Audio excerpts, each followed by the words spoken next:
You are listening to Making It in the Toy Industry, episode number 238.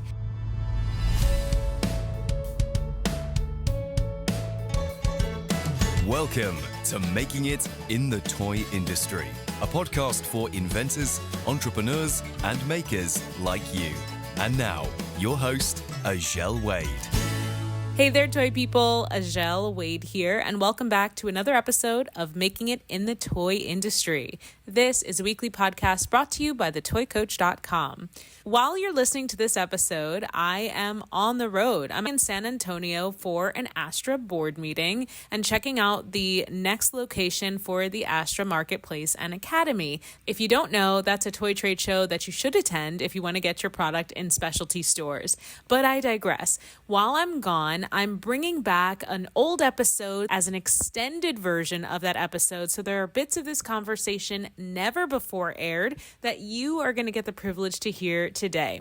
Today's podcast is with my mentor, Amy Porterfield, who is the reason that I launched Toy Creators Academy, my 12-month group coaching program for people looking to develop and pitch their toy and game ideas. Toy Creators Academy is a phenomenal program. I know you might think, Ajel, she's biased. Of course she's going to say that. Well, it truly, truly is. I put so much of my toy industry knowledge, and as it's grown and evolved, I've added things that I've learned. There are contacts and resources all packaged for you in one place and in the right order that you need them as you're developing your toy idea. Not to mention that there is just a ton of support from myself in this program, as well as support from other toy creators like you. So if you're interested in Toy Creators Academy, head over to toycreatorsacademy.com and check it out. You can even book a call with me to find out if TCA is right for you. But okay, again, I'm digressing. I'm getting distracted. Let's get into today's podcast episode.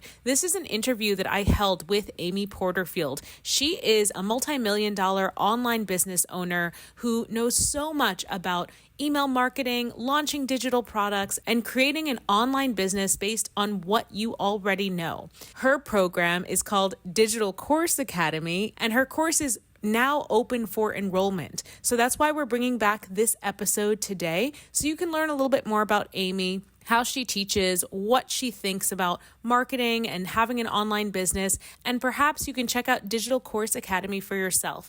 If you do, please let me know. I'd love to hear what you think of the program. Okay, I hope you enjoy this extended release of my interview with Amy Porterfield. Amy Porterfield, welcome to the show. I'm so happy to have you here. Well, thanks so much for having me. I've been looking forward to this. This is going to be a lot of fun. I can't believe it. I mean, you know, I've been following you for years. This was never something I ever thought would happen, but I'm so excited and just like flattered that you're here.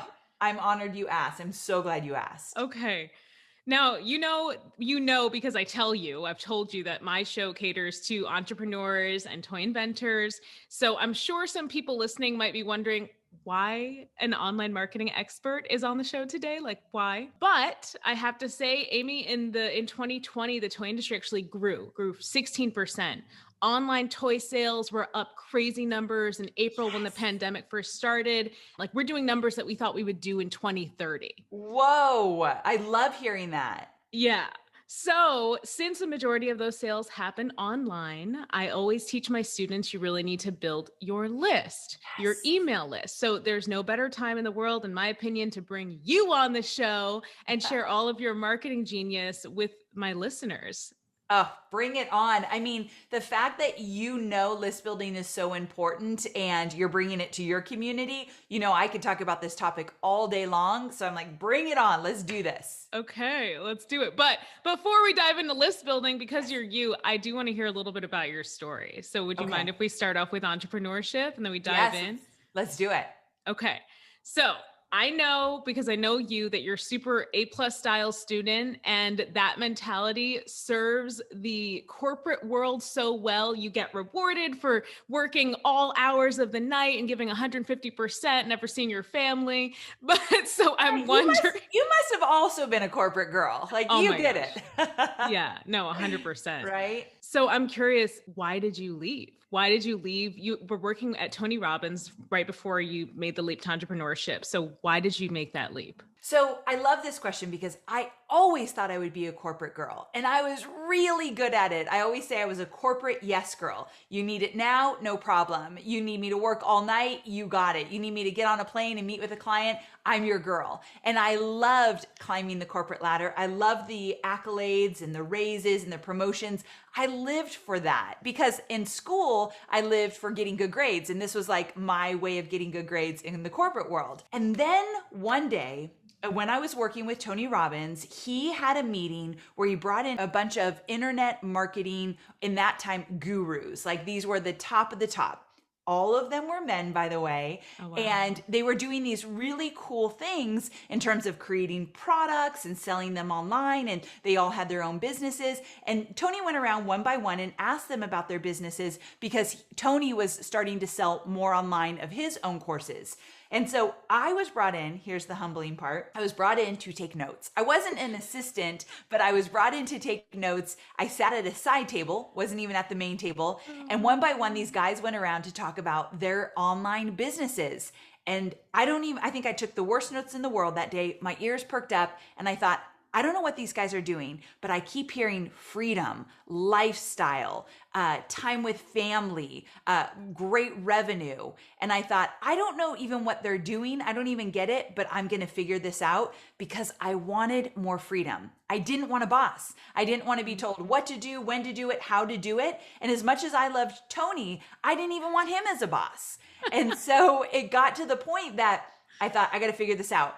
So fast forward a year from that fateful meeting, and I went out on my own and started my own business. And it was a disaster in the beginning, but I did it. So it was because I wanted that lifestyle freedom more than anything. I've heard this story a little bit before, and when you told it, it brought me flashbacks to sitting in big meetings at companies like Toys R Us and being on the sidelines and just absorbing and absorbing. But with no one telling you that this is an opportunity you could have, what in those conversations made you even think that was a possibility? You know, that's such a great question because I never thought I would be an entrepreneur. That word wasn't in my vocabulary and it wasn't even a huge desire.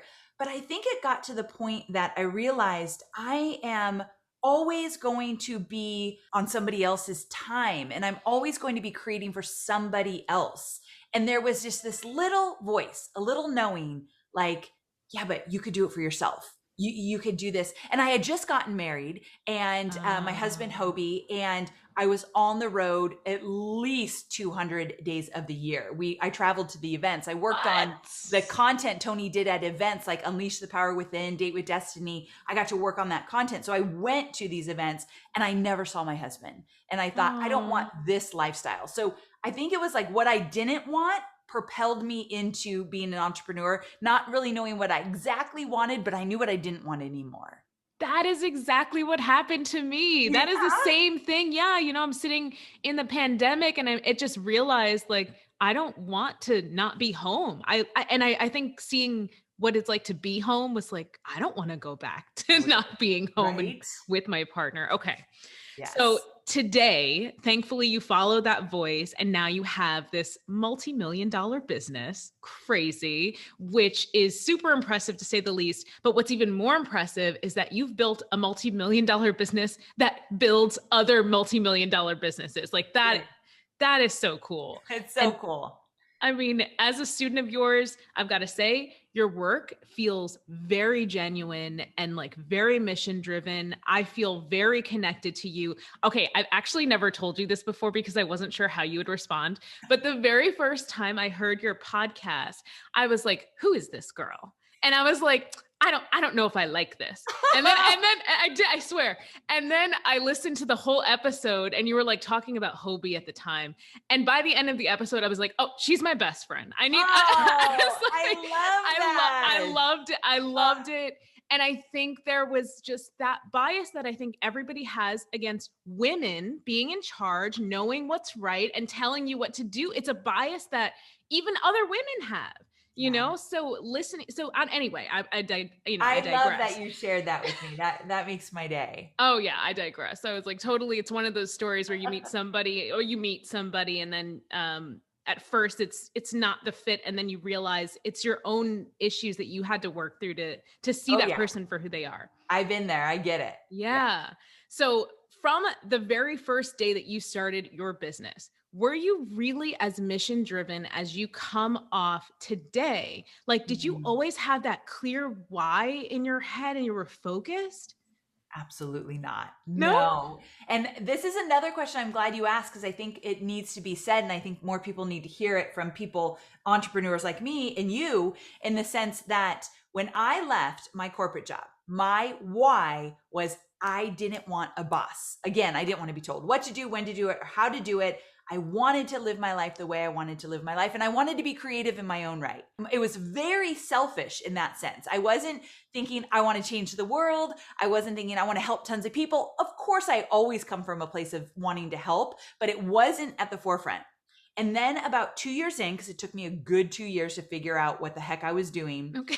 I realized, wait, I could genuinely add value to people's lives. I could change lives. You know, coming from Tony Robbins, he changes lives in huge ways. So I'm like, I can't change lives. I had major imposter syndrome. I can't change lives like that. But then about 2 years in, I realized, well, in my own way, I can. So today, and for many, many years, I wake up every morning with the mission of helping female entrepreneurs specifically find their way in this entrepreneurial world. Meaning there's a woman in a cubicle right now working a 9-to-5 job, corporate like us. And she's like, there's got to be something more. I don't know what there is. I don't know what to do, but I can't live my life driving into this office, working for these people every single day, hitting that glass ceiling. So my mission today, and has been for a while, is I want to help every single woman that wants to start her own business. And I do so, as you know, specifically helping people take their knowledge and turning it into a digital course. But that was not always my why. My why was more selfish for a few years. And that's just what it had to be to get me to where I am today. Wow, it's so nice that you share that. Nobody shares that. Nobody shares that, like, no, I was always altruistic. You know, that's I what people wish. say. But I mean, at some point you do have to think about like what's going to put food on the table and what's going to help you achieve your dreams. Like you have to start that way. So I Yes. love that you share that. Thank you. Yeah. Now, for a little surprise, have you ever heard of the Wayback Machine? I'm very nervous if you say the Wayback Machine, because those early days were a little rough. What are you going to say next? I'm not going to say anything, but I do want to show you something. Oh yeah, I'm Because so when nervous. you talk about the early days, I have to say, because I follow you like religiously. So when I joined Digital Course Academy and I saw the quality of your course, first of all, let me start there. I was like, oh no, I can never do this. It's like, oh no, I don't even know. I mean, I don't even know. So I went back on your website because I was like, okay, Ajel, let's reframe. Amy had to start from somewhere. Okay. I went back. Whoa. You went so far back. Like, first of all, what is that look on my face? Second of all, what's the necklace? And third, I don't even remember that logo. I love this logo. I don't even remember that. I'm like blushing. I'm so embarrassed right now, but I love it so much. This is 2009. This is 2009. And honestly, I was like, okay. I was like, all right, Ajel, you can do this. Yes. 2010. Oh yes. This one I remember very vividly. We took that picture in my front yard and they cut out like all the grass and everything behind me. This was in my front yard. When you do online right, they can't help but notice you. I remember I was very proud of that tagline. So cute. Oh gosh. It's a good tagline. I was building my email list from the get-go. Yes, you were. Okay, this is amazing. And I love that red was your color, because red is one, or was one of my favorite colors, and I would put it everywhere. Why did you choose red? What happened? I always felt like I looked good in red. I was like, red kind of just makes me happy. It makes me look good. So I used red a lot in the beginning. Yeah. I love it. So now we're at, what are we at? 2012. And then you were really into the pop-up game, which was really strong. Strong pop-up game. Yes, this is when I got the book deal to write the Dummies, co-author the Dummies book. Oh, so good. Yes, I remember this, what you're showing right now, took me hours to put together. Like, no, this is stop. a big deal. struggle. Yes. I was like, what do I say? What do I write? You are taking me back. Oh my gosh. Love it so much. Let's go to we're at 2014, but I think the next big visual jump happens at like 2016. Yep. This yep, one yep. gets this is very Pinterest. Very Pinterest. Right? That's funny. Someone was in my business at the time that was a Pinterest expert. Oh, That's really seriously? funny that you're saying that. Yeah, she had a lot of influence on me at the time. Very Pinterest. I remember like taking these pictures. I hate photo shoots. Yeah. I remember that photo shoot. I hated it. Keep going. And so the latest one, well, before what you are today is 2017. So this is where you got your blue, you started bringing in your yellow, and you really cleaned it up. What happened? What changed? Okay, so let's see here. This one was, I got a really pro photographer. Actually, Jasmine Starr. Do you know Jasmine Starr? Yeah, I do, yeah. Yes, one of my favorites. She came over to my house that day, took this picture. She's like, let's just like streamline this a little bit. I was ready to go a little bit more sophisticated. At the time, I was making a lot more money by that time. Obviously, I just want to let everybody know these are extensions. They're tape-in extensions. I've had them for years and years because that's literally the length of my hair will go. Will not go any longer. I didn't know, really? Yes. Okay, so Black women need to hear that. Yeah. There is a lot of insecurity, at least for myself as a Black woman, with how long our hair can grow. So I love hearing a powerful white woman is still using extensions. Always, yes. I told my husband, you bury me, whether I'm 80 or tomorrow, make sure my extensions are in tight. Like, don't let me down. So yes, but these are, oh my gosh. And I want to say something that I know you didn't ask, but I've got to say this. I look at all of these and I think, that poor sweet girl. She had no clue she was so scared for so long. Like I know, when you look back at yourself and you think, I know what you were going through. Even 2017, there was some stuff going on. I was getting out of a partnership. it was a rough time. And so I think we all should be so kind because it's tough. It's tough to be an entrepreneur. And oh my gosh, I'm going to have to tell my team you just did that. They're going to die. I can't wait till they see this. My marketing expert makes fun of me all the time. I have a chief marketing officer. And she's like, oh, remember when you did this way before her time? I'm like, okay, move on, smarty pants. No, I loved it though, because looking at your old websites just allowed me to let it go. Because, you're building your website when you're first starting, you want it to be perfect. And it just allowed me to move on. Like I have this like robot image on my site and I'm like, I obsessed over it for the longest time, but seeing your evolution, I just felt I'll get there. We'll get there. We'll get there. Every step. So you mentioned your partnership and I'm so glad you did because I really want to know more about it. I don't know how much you can share, but as a new entrepreneur, as one of your students, I've been considering certain partnerships. So I would love to know, what advice would you give entrepreneurs out there who might be considering partnering with people? And I do want to caveat this with one thing. I have interviewed a toy entrepreneur who partnered with a hair products company. And so that's where I'm coming at this angle from. Yeah. Now, when you say partnership, and you might mean the whole gamut, but do you mean like affiliate partnership, or do you mean actually getting into business and creating like an LLC together? When you say that word, what are you thinking? Okay, good point. So when I say that word, I'm thinking sort of an agreement to kind of co-promote. So whether we're cross-promoting on social channels, we're selling joint products, and for a limited time. So it's not we're not forming a new business together, but we have an agreement to sell together for a bit. Great. Then I absolutely encourage it. I do believe, so this is such a important topic to talk about, because I believe that those relationships, those affiliations are so important to the growth of your business. They are not essential. Like, you don't have to do it. I have friends that haven't done any of that and have grown big businesses. But I will say it's you grow faster and you get to have a wider audience when you do those types of affiliations. And the reason I love them so much is it allows you to get out in front of an audience that you normally would not have access to. And in addition to that, it allows you to collaborate with somebody and more ideas, more creativity. I think the most important thing about any of those relationships is to have very clear expectations of each other and very clear details of how you're going to split the revenue and the expenses. So as long as that's clear, I absolutely love them. Funny you should ask this question now, because in March of this year, I just did my first I did a mini promo without any affiliate partners. And I've used affiliate partners since 2009, that first picture you showed. And so I wanted to try something different. And so I did no affiliate partners, and we did our own promo. And although it was successful revenue wise, something felt like it was missing. There wasn't that energy around it and excitement that I love to partner with people through. And so I'm going back to using affiliate partners in September. That's how much I believe in those type of partnerships.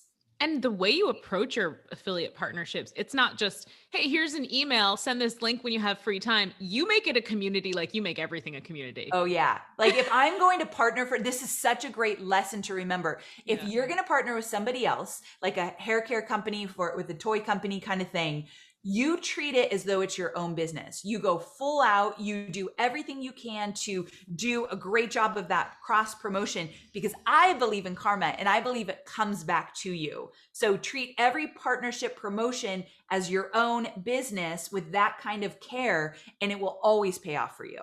Okay, thank you. All right. I want to ask a little bit, if you could go back in time before your partnership. I don't know if this one was specifically like a business partnership or if it was more of an affiliate partnership, but I'm just wondering, like, what advice would you give yourself to start it or to create it in a better way? So say you were going to move forward with it either way, but what advice would you give yourself back then to say, do this better?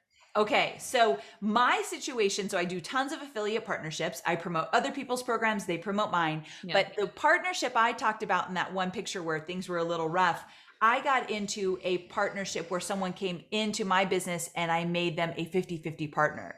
Oh. And so, yeah, so we split revenue, we split expenses. We were partners in my business, the business I started. We actually created a different business name on the back end, but no one knew on the front end. Right. And I did that because the person I partnered with was a genius, such a marketing genius. He was incredible. He was smart. He was fast. He just knew things I didn't know.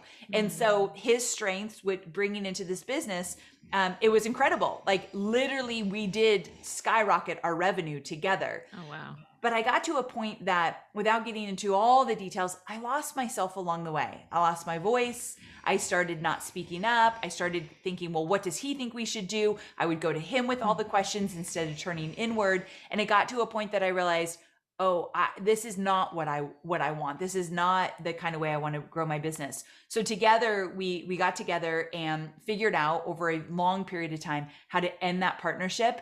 And it was scary and it was sad and it felt like a divorce. And to answer your question, what I would do differently or what I learned, let's say I probably wouldn't get back into a partnership. I will never get back into a partnership. But let's say if I could change anything, I would have set the expectations clear. What are you going to do? What am I going to do? How are we going to figure this out together? So I didn't lose my way along the way. I didn't set good expectations. Oh, I see. It sounds like you almost turned yourself back into an employee in your own business. Oh, amen. You're exactly right. I'm writing a book right now about how women can become their own bosses. And I say in that book, I literally just started operating like I was in corporate again. Yeah. And so it's so easy to go back to that. So you hit it on the head. Oh my gosh. Okay. Tell me about a time you really wholeheartedly almost quit your business. Like you're like, it's too hard. I'm done. Okay. So it was that time. Oh, that time. And so I almost quit in the sense of I thought I had to give it all up because I couldn't figure out how we were going to get out of it, but we did figure it out. So let me tell you one other time I almost quit it all. I'm going to go in that way back machine. Okay. First launch, I almost literally went back to corporate. So I did my first launch and I launched a digital course on a topic I didn't know a lot about. That was just my desperation. And it made $267. Oh my gosh. And I had watched everybody else like you do. Like we watch everyone else's launches and I'm like, let the money rain in, like bring it on. And then it was $267. And I thought, I am a failure. And I never thought I would be an entrepreneur. So I'm like, this proves it. I am not an entrepreneur. Oof. And so that was like literally a week of not getting out of bed. I tell this funny story where I had this black cotton Target robe and I wore it every day. And my husband's like, I need you to get out of that robe. Oh like my God. enough's enough. Oh my So gosh. I almost said, I'm going to just have to go get a job, which was terrifying to me because it meant I failed, Right. which not necessarily, but that was a scary time. Oh my gosh. Yeah, I can't even imagine. I would probably do the same. Oh, I would probably do the same. I would definitely think the same. I would probably at least get a freelance gig. That's what I would yes, do. yes, exactly. Yes. Okay, let's get into email marketing. This is why we're supposed to be here, but I'm just, pulling all your knowledge for myself. So selfish. But let's dive into email marketing. Did you know from day one of starting your business that list building was important for it? So I knew it, but I didn't want to believe it because I do believe, when you don't understand really how to build an email list, it feels very daunting, lots of steps, lots of work, lots of unknowns. So at that time, that's what it was for me. And so I wanted to do everything in my business except build an email list. So I knew it was important, but for 2 years, I didn't make it a focus. So what were you focusing on instead? I was focusing on getting clients because I was like, if I lose a client, I won't be able to put food on the table, which was not necessarily true, but my mind goes to like a deep, dark place. Because the first 2 years of building my business, I did social media management for small businesses. Now I don't do any one-on-one or anything like that, but in the first 2 years I did. So I was focused on getting clients, keeping clients. I was a yes girl still. So I did like way more than I should have for them. So I was working every hour and every weekend. So I was overwhelmed by that. And then I was looking for opportunities for networking. I would go to conferences and networking events and focus there, very outward versus like, let's look at the business and think, how are we going to build a strong foundation? I wasn't doing that yet. So when you did discover email marketing was the way you were going to build that foundation, how did you even find your voice without an Amy Porterfield to guide you? How did you figure out what your voice was in email? Well, it's funny because you are so kind to tell me that you listen to my podcast and you follow all my things and you're in my program. Well, the reason that touches my heart so much is I was you following another female entrepreneur, Marie Forleo. Okay. Just like you listening to all the things and learning all the things, I literally did that. I'm a huge proponent of no one's going to teach you this stuff in school, in corporate even. You got to learn it outside of that. And so she was in my ear. And one of the things she taught was you've got to create consistent content, original content.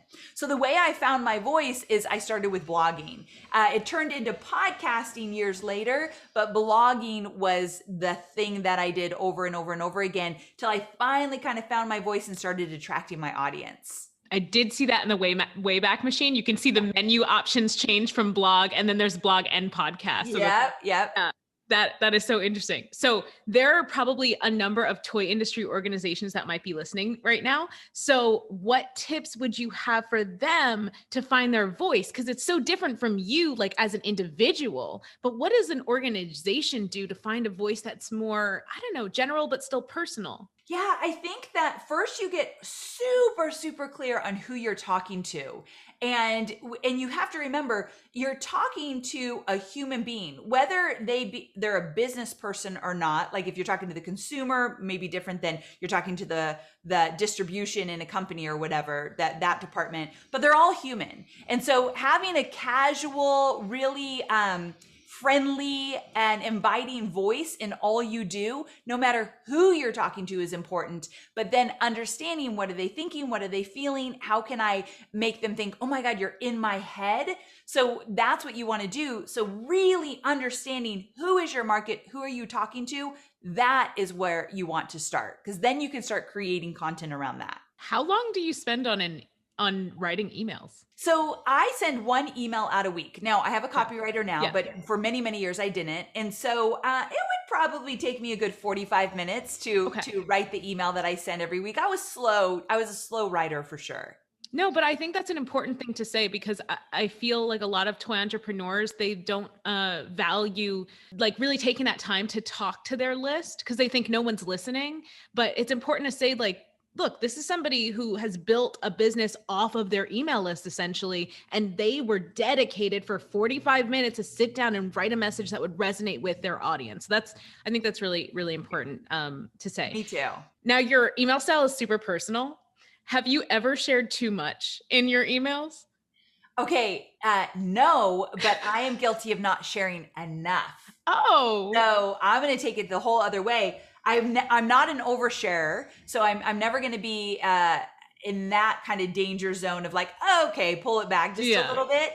But I have been told by my audience, like, we want to know more about you. Like, tell us more about your relationship with Hobie or your struggles with, like, I talk openly about my struggles with my weight and being self-conscious. Like, share more of that, or share more of your stumbles, or how were you feeling? And you know, those pictures you showed, like, what was that like that year?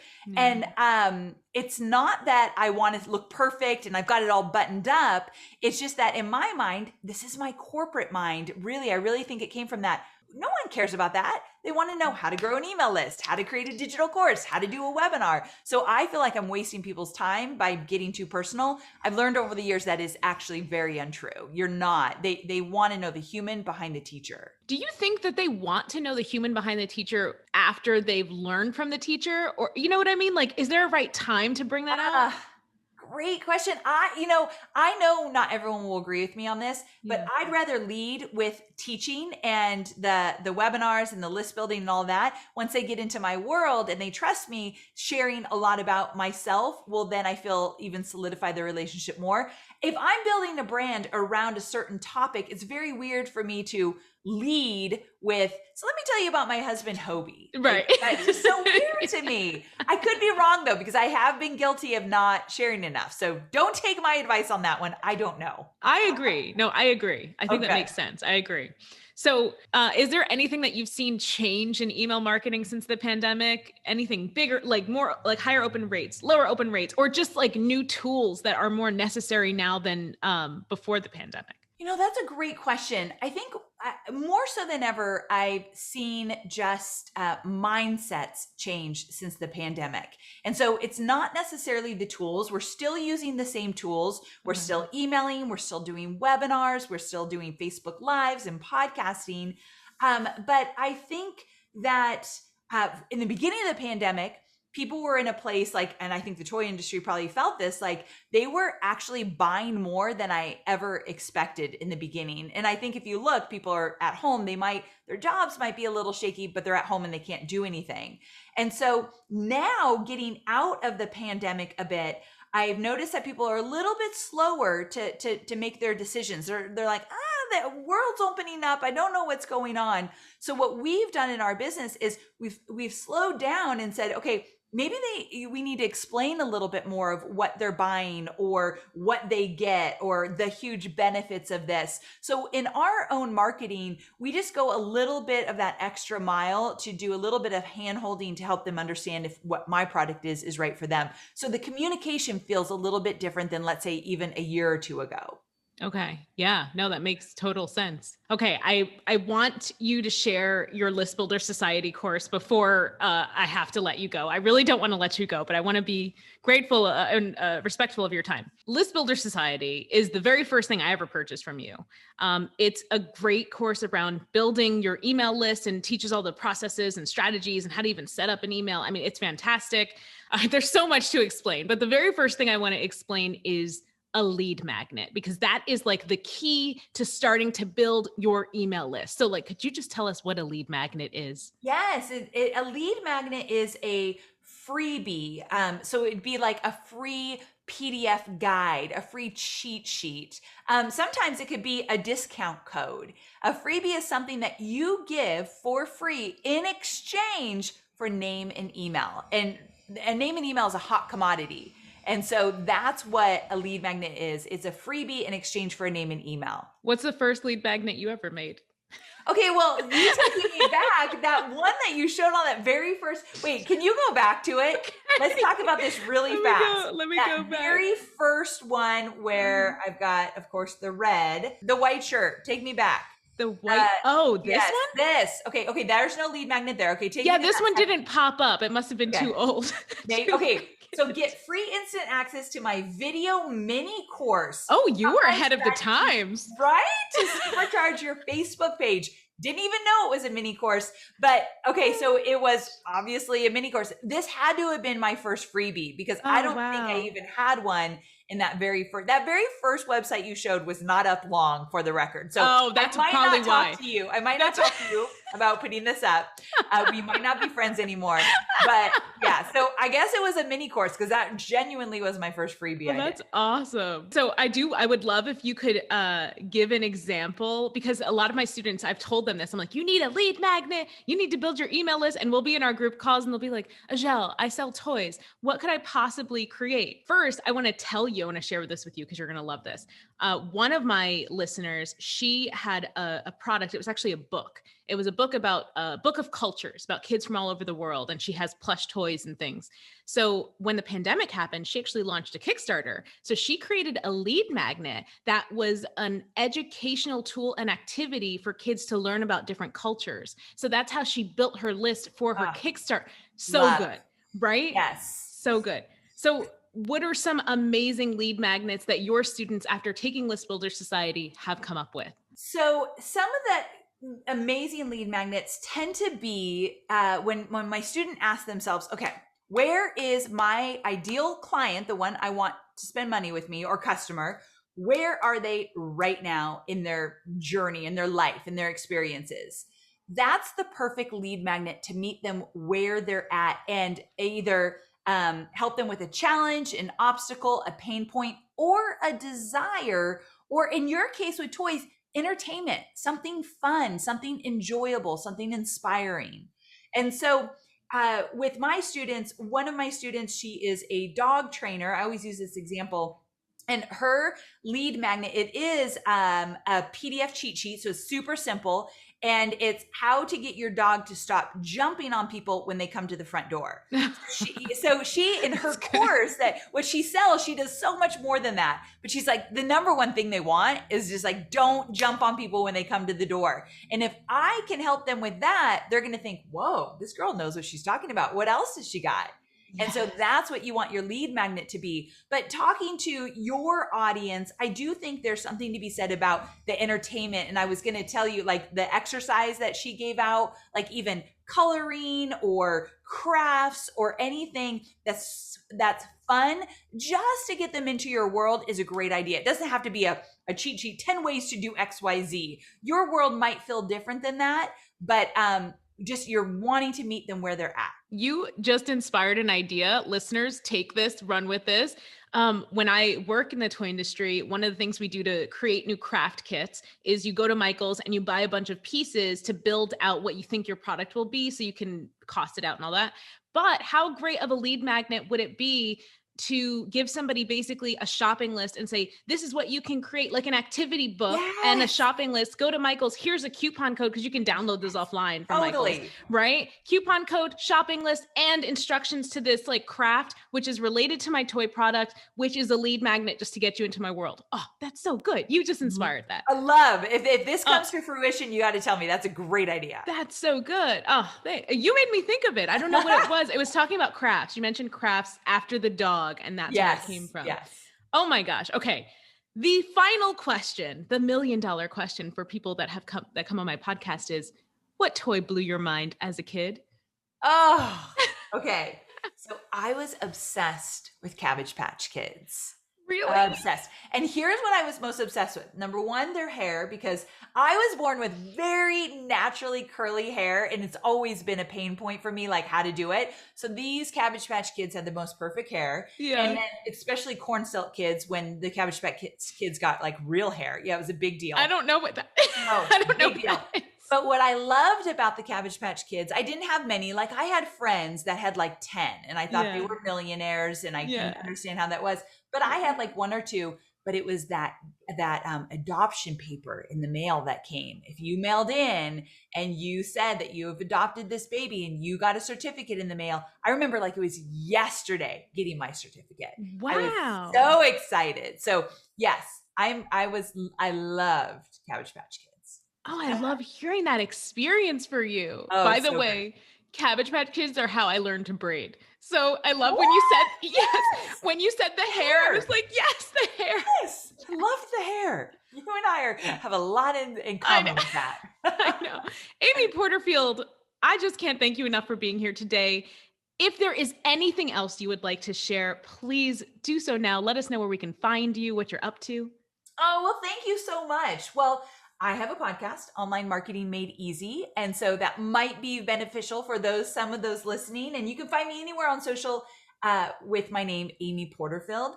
But I'll leave you with this. First of all, I adore you. Thank you for having me. You are a star student in our world. We talk about you all the time. And what I love most about you is your tenacity and your excitement. And you're like, I'm going to figure it out.